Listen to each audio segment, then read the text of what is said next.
Hey, what's going on, everybody? Welcome to my live Q&A. I'm going to be doing this every Wednesday at noon Central Time. Pretty excited about it. I've been getting questions from people from across the country related to sales, selling over the phone, prospecting, handling objections, call reluctance, all kinds of stuff. So I've got a few questions I'm going to go over today. Would love to have you chime in and ask any questions that you want. And so let's start off here. So the first question is, it says, hey, what made you decide to start working in sales? So interesting question, because I actually avoided sales like the plague for the longest time. I actually had call reluctance myself for 10 years. And it was interesting because I really wasn't a sales guy. Everybody said, hey, you should get into sales. You're such a great guy. You know so much. You get along well with everybody. Be great in sales. And so I tried it in my junior year in college. I worked with a company that did, I guess you would call them emergency insurance policies for people that didn't have a lot of money. And so I couldn't prospect. I love getting the free lunches, but I really didn't prospect well. I only made one sale all summer. And so I remember Mr. Willie came to me in August and he said, hey, listen, you know, this really isn't working out. You probably should go home. And which was bad because his daughter was one of my best friends. So that didn't work out so well.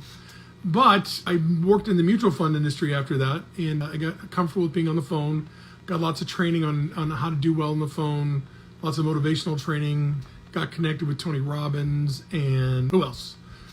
Zig Ziglar, big Zig fan at the time, Dennis Waitley, and Brian Tracy. And so I started listening to a bunch of that stuff. I took a Dale Carnegie class, and eventually my comfort level with the phone got great, and I started doing some sales over the phone for the company, even though I had a salary. But the interesting thing is and really, this is what really drove it for me, is that we had a presentation contest at the company, and I worked really hard to do well on the presentation contest, and I believe I did really, really well.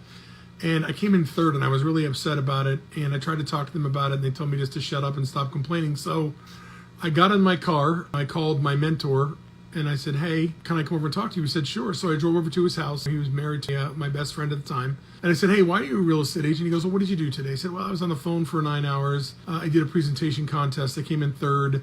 I was told basically to shut up. I'm just kind of sick of it. What do you do? And he said, well, I had 2 closings that I didn't attend. I got a couple of paychecks. And then I drove out to the coast. I had lunch, drove back on my motorcycle. I said, okay, sign me up. And that was in June of 98. Back then, the requirements for getting your license were different. So I read the book for the real estate class in a week, took a week off from work, took the crash course to study for it the next weekend, and got my license. And then I became a real estate salesperson in 1998. Sold 72 houses in my first 14 months in the business, and then there we are. So I don't know if I was forced into it because I was so mad, but I had gotten enough leverage where I was that I just didn't want to work for a big corporation, and I certainly didn't want to work 70 to 80 hours a week for somebody else. Now I was making over $100,000 a year, which was great. I didn't like corporate America. And so I've been self-employed every year since 1998 except for one. So that's how I became a salesperson.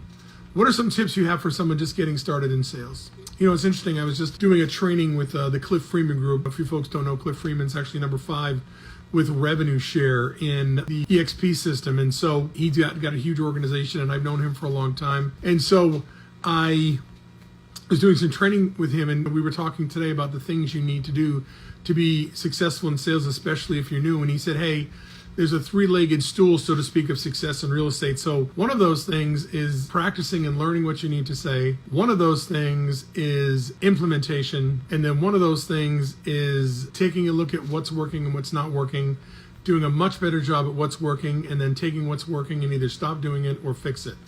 Right, so if you're new in sales, I like ignorance on fire. What I mean by that is that you just take action. You just go and do it. You don't have to know everything. In fact, I think what stops a lot of people who have call reluctance is they have this huge, monstrous need to be liked. In fact, I got an updated statistic from a buddy of mine named Dave Curlin, who's the owner of a company called OMG, Objective Management Group. And basically what he said is that 60% of all salespeople have a very strong need to be liked. Breaking that down a little bit more, 85% of the lower half of the salesperson community has a need to be liked, and 69% of brand new agents or salespeople have a need to be liked. Oddly enough, of the top half, only 27% of those folks have sales call reluctance. And so this need to be like that salespeople have is actually what prevents them from getting on a phone and doing what they need to do. It also puts them in a position where, like, I don't want to bother people, or I don't want to sound wrong. I don't want to look like a knucklehead in front of people. But if you want to be successful when you're starting in sales, you take action, you learn what you're supposed to say, and you then work on it, and then you get after it. And then if it works, great. And if it doesn't work, you find a way to fix it and keep working towards it. What you don't do is sit around and study and learn everything before you get started, because if you do that, you'll be out of sales sooner than you think. Oddly enough, well over 80% of the people who become real estate agents are out of the business within 2 years before they renew their license. And I think a lot of that has to do with the fact that people don't realize how much phone work is required in order for you to be successful in sales, especially real estate sales. And then lastly, when is it time to give up on a potential lead? Great question. So, there is one philosophy: buy with me,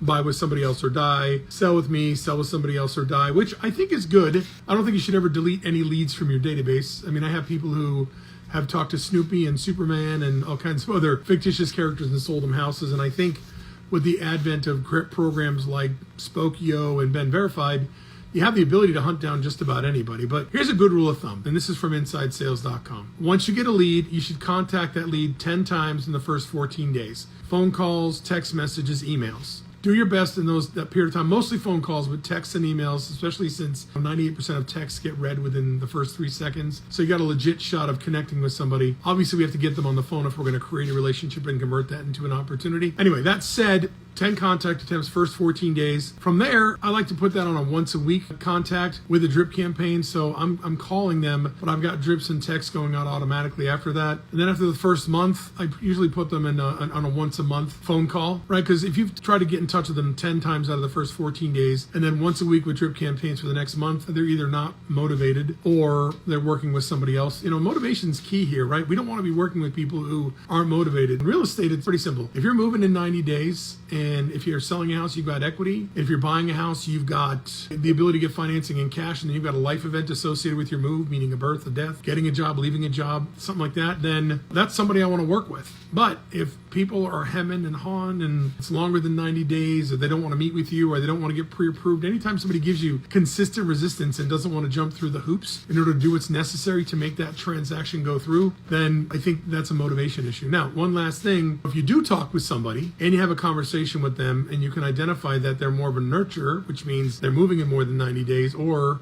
they don't have financing or equity in their home, or they've got a retirement that's further down the road, or waiting for their kids to get out of school or something, then you nurture that person and you stay on top of them like a rat and a Cheeto. I would say for nurturers, and this comes from the research that I've done, you get a nurture lead in real estate, you're looking for more than 90 days up to a year. Beyond that, your pipeline should fill so much you really don't have the ability even to stay in touch with people. So those are my 3 questions for today that people have sent in. I'm going to be coming here live every Wednesday at noon. Love to have you join me. You can pop up, ask any questions that you want. Saw a few folks join me today. It was great to see you. If you have any questions, you can always just pop them up in the questions here, and I'll be more than happy to answer the questions. But here's the deal. This market that we're in right now, especially for anybody really, you're going to have to make more contacts than you've ever had to make before. You're going to have to nurture more people. You're going to have to know what's going on in the market, in your industry, and be able to articulate to people why they want to move now, why they want to buy now, why they want to sell now, in a way that you never had to before. And the reason is that there's a lot of hesitancy because of inflation, because of interest rates, because of what's going on in the government, all kinds of other stuff. So make sure that you're educating yourself and becoming a student of your craft. Anyway, if you see this video and I'm done, you can go ahead and leave a message, leave a note. If you have another question, I'll be more than happy to check it out. And if you get a chance, go ahead and go to my Facebook page too. If you follow me here on